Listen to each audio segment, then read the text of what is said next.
Student कैसे हैं आप सब लोग। मैं चंद्र प्रकाश स्वागत करता हूं आप सभी लोगों का अद्वैत एजुकेशन पर। आज का टॉपिक, आज का विषय बहुत इंपॉर्टेंट है। काफ़ी बच्चे जानना चाहते हैं इसे, जो अभी अभी आईटीआई करके निकले हैं या जो लोग तैयारी भी कर रहे हैं टेक्नीशियन की, वो लोग भी क्लियरिटी से नहीं जानते इस बात को।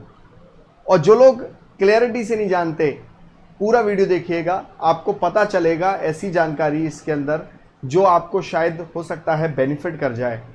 3 चीज़ों पे बात करेंगे। क्या काम होता है TG2 का, सैलरी कितनी होती है और प्रमोशन कब होगा।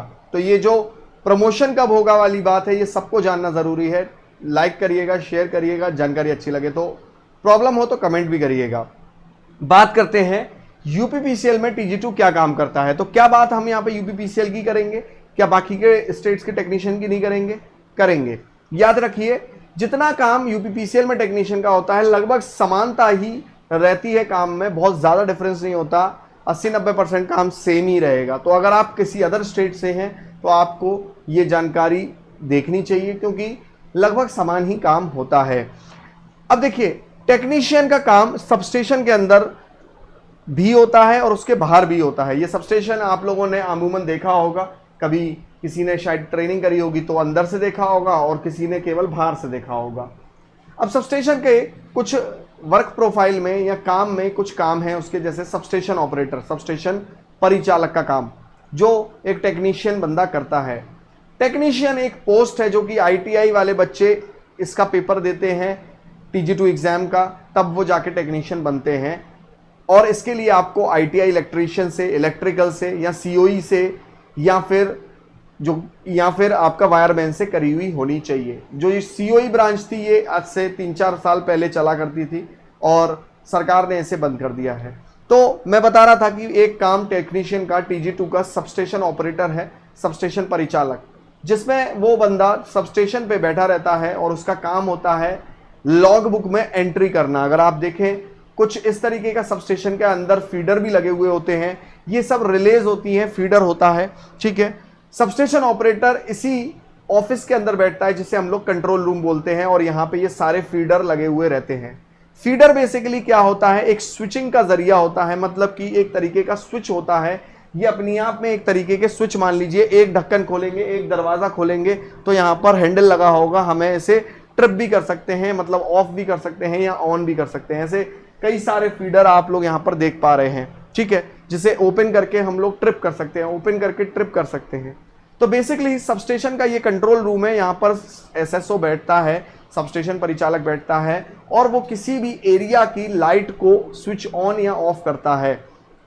मान लीजिए कहीं फॉल्ट हो जाए तो उसे स्विच ऑफ करनी पड़ेगी, या मान लीजिए कहीं मेंटेनेंस का काम चल रहा है तो उसे स्विच ऑफ करनी पड़ेगी, या मान लीजिए आपको स्विच ऑन या स्विच ऑफ, कोई मान लीजिए आपका लोड बहुत ज़्यादा बढ़ गया है तो ऊपर से ऑर्डर आते हैं कि अभी आप इस जगह का जो है एरिया की लाइट बंद कर दो, क्योंकि उतनी ज़्यादा प्रोडक्शन नहीं हो रहा। तो जब प्रोडक्शन ज़्यादा नहीं हो रहा तो हम ज़्यादा बांट नहीं सकते, तो एक एरिया की बंद कर दो, तो बंद कर देगा SSO। तो इस एक काम SSO का ये भी होता है कि वो फीडरों को ऑन या ऑफ करता है, या कह लीजिए स्विचिंग का काम होता है कि फीडर को स्विच ऑन या ऑफ करना होता है। अब बात होती है, एक लॉग बुक उसको मिली हुई होती है, एक रजिस्टर उसे मिला हुआ होता है, इस तरीके की लॉग बुक में एंट्री करी जाती है, जिसमें कि लाइट जो आ रही होती है, इलेक्ट्रिसिटी कहीं से आ रही है, कितना मेगावाट या कितना वॉट आपकी इलेक्ट्रिसिटी आ रही है और कितनी वॉट जा रही है। एक एग्जाम्पल के तौर पे, अगर 100 मेगावाट आ रही है तो 100 मेगावाट जाएगी। तो जब एंट्री में वो लिखता है और इसमें कुछ भी गड़बड़ी पाई जाती है, तो इससे ये भी पता चलता है कि कहाँ चोरियां हो रही हैं उस एरिया में या नहीं हो रही हैं। मान लीजिए 100 मेगावाट आ रही है और आपकी 150 मेगावाट रही है, इसका मतलब 50 मेगावाट की खपत हो रही है एक्स्ट्रा, जबकि 100 मेगावाट का कनेक्शन लिया गया है। अगर उस एरिया के द्वारा, एग्जाम्पल दे रहा हूं, उस एरिया के द्वारा अगर 100 मेगावाट का कनेक्शन लिया गया है तो इसका मतलब 100 मेगावाट खर्च होने चाहिए थे, पर खर्च हो रहे हैं 150 मेगावाट। इसका मतलब 50 मेगावाट कोई एक्स्ट्रा जला रहा है, चोरी हो रही है। इस लॉग बुक से ये भी पता चलता है। इस लॉग बुक से ये भी जानकारी मिलती है कि कितना उस एरिया की एक्चुअल खपत है। हमारी आउटगोइंग में मान लीजिए 150 मेगावाट की रीडिंग आ रही है, तो हमें ये भी तो मालूम पड़ रहा है कि 150 मेगावाट इस एरिया में जाता है या इस एरिया को 150 मेगावाट चाहिए। तो ये लोड शेड्यूलिंग में काम आता है। मतलब कि मान लीजिए जनरेशन स्टेशन को डेटा देना है, किसी कंपनी को जनरेशन स्टेशन को डेटा देना है, डिस्ट्रीब्यूशन कंपनी जनरेशन स्टेशन को क्या बोलेगी, भैया एरिया 1 में 150 मेगावाट चाहिए, एरिया 2 में 150 मेगावाट चाहिए, एरिया 3 में 150 मेगावाट चाहिए, इस तरीके से 450 मेगावाट मुझे एक साल में चाहिए। तो आपको जनरेशन कंपनी इतने मेगावाट प्रोवाइड करेगी। ये चीज दिमाग में डालिए कि इसका काम यही होता है। लॉगबुक का बड़ा इंपॉर्टेंट रोल है। लोड शेड्यूलिंग इसे बोलते हैं कि कितना कितना लोड चाहिए और किस मंथ में चाहिए, किस दिन में चाहिए, सब पूरा डेटा इसके अंदर स्टोर किया जाता है हर दिन का। यह काम होता है सबस्टेशन ऑपरेटर या सबस्टेशन परिचालक का। अब बात करते हैं और पोस्ट की यहां पर कि और काम की, टेक्नीशियन के कि क्या काम करता है। एक मेंटेनेंस का भी काम होता है टेक्नीशियन का। मान लीजिए डिस्ट्रीब्यूशन कंपनी में अगर मान लीजिए कहीं पे आपका फॉल्ट हो रहा है, तो खुद टेक्नीशियन तो उसे सॉल्व नहीं करेगा, उसके अंडर में लाइनमैन होंगे जो कि अमूमन सरकारी होते हैं, पर आजकल वो प्राइवेट लिए जा रहे हैं लाइनमैन जो होते हैं। अब ये जो लाइनमैन के द्वारा काम करवाया जाता है, इसको मतलब टेक्नीशियन उस टीम को लेके जाएगा और टेक्नीशियन अपने अंडर देख रेख में पूरे मेंटेनेंस को करवाएगा। ये टेक्नीशियन की जिम्मेदारी होती है। फिर तीसरा काम विजिलेंस का भी काम होता है और मनी कलेक्शन का भी काम होता है। मतलब कहां चोरी हो रही है, कहां कटिया डल रही है, उस एरिया में जाके विजिलेंस करना। हालांकि पुलिस वालों की 2-3 लोगों की टीम चलती है साथ में, ताकि कोई बवाल हो जाए, आमूमन हो भी जाता है उस क्षेत्र के लोगों के द्वारा, तो वहां पे पुलिस वाले उसकी सेफ्टी के लिए रहें। हालांकि कुछ घटनाएं ऐसी भी सुनने को मिलती हैं कि जहां टेक्नीशियन को नुकसान पहुंचाया गया है पब्लिक के द्वारा, बट वो फिर कार्रवाई के अंतर क्षेत्र आता है और उस इंसान पर कार्रवाई हो जाती है जो सरकारी ऑफिसर को या सरकारी एम्प्लॉय को परेशान करता है। तो यहां पे विजिलेंस का भी काम होता है, कहां पे चोरी हो रही है ये सब पता करना, पकड़ना, और साथ में मनी कलेक्शन का, मतलब पैसे की भी कलेक्शन का काम होता है। जैसे सरकार लगातार कई ऑफर चलाती है, जैसे यूपी गवर्नमेंट कई बार ऑफर चलाती है कि भैया इतनी इतनी तारीख तक हम तुम्हें 20% बिल में छूट देंगे अगर जमा कर दोगे तो क्या होता है, एक जगह पे कैंप लग जाते हैं।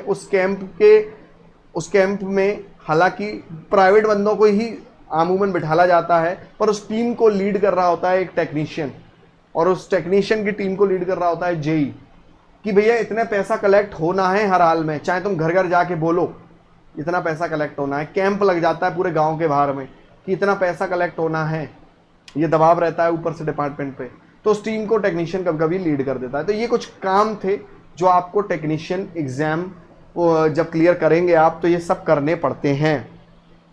अब आगे सैलरी जानने के लिए मैं आपको बात यहां पर बताऊंगा कि ये मैं एक कंबाइंड एक आपको बता दूं कि क्या क्या काम थे हम लोगों ने देखे। एक सबस्टेशन ऑपरेटर एसएसओ का काम रहा, एक आपका विजिलेंस का काम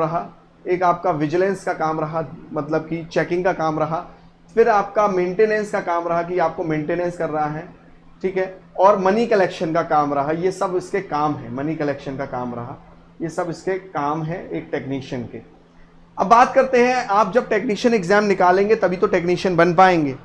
तो लक्ष्य बैच आपका शुरुआत हो रहा है, ये गिवन नंबर पे आप कांटेक्ट कर सकते हैं, जो कि सारे टेक्नीशियन एग्जाम को आपका कवर करेगा। याद रखिएगा, सारे टेक्नीशियन एग्जाम को कवर करेगा।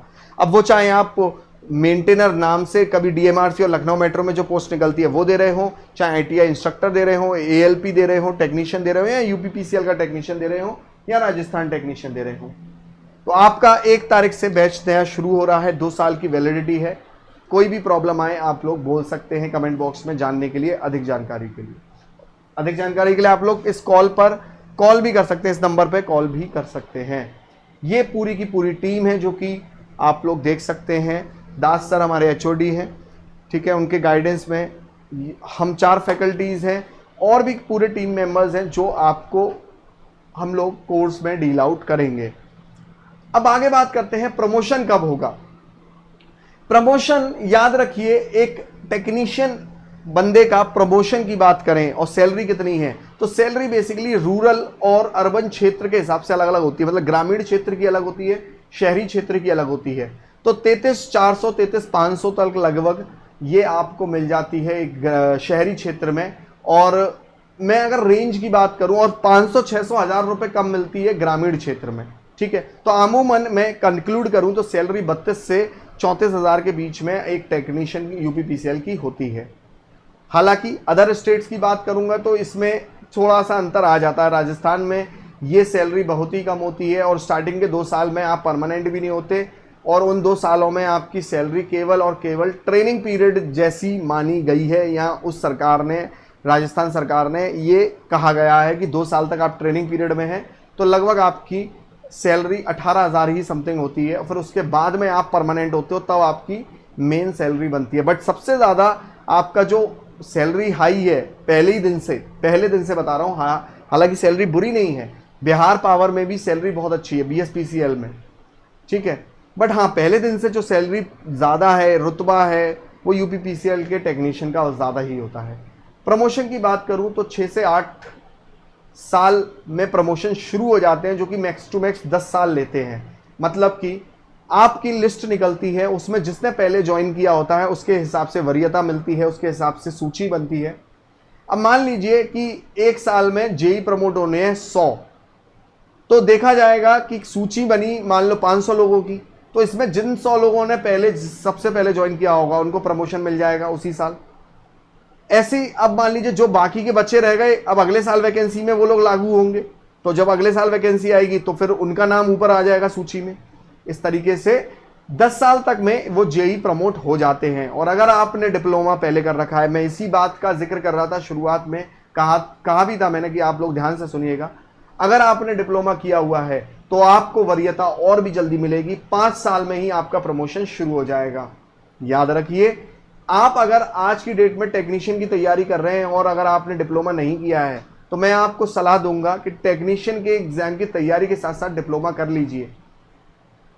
आजकल आपको एडमिशन मिल जाता है कॉलेजों में, खास जाने की जरूरत नहीं पड़ती है। और पेपर क्योंकि आप निकाल ही लोगे, जो सेमेस्टर एग्जाम होते हैं, क्योंकि आपने यूपीपीसीएल टेक्नीशियन की तैयारी करी होगी। याद रखिए, तैयारी नहीं करी है तो आप अभी कमेंट करिए, 1 तारीख से लाइव बैच शुरू है। अगर आप उसे कर लेंगे तो आप 5 साल बाद ही एलिजिबल हो जाएंगे एक प्रमोशन के लिए, याद रखिए। तो इतना सुनहरा मौका है, बुरा नहीं है, याद रखिए, बहुत अच्छी नौकरी है टेक्नीशियन की। और प्रमोशंस तो बहुत जल्दी जल्दी होते हैं, बड़ा रुतबा होता है। एक यूपी में तो खासकर टेक्नीशियन का सोचो इतना रुतबा होता है, तो जेई और एई का कितना होता होगा। तो मुलाकात करते हैं नेक्स्ट वीडियो में। उम्मीद करता हूँ वीडियो अच्छी लगी होगी, जानकारी अच्छी लगी होगी। कमेंट करके पूछिएगा अगर कोई भी प्रॉब्लम आपको रहे तो। Thank you and have a nice day.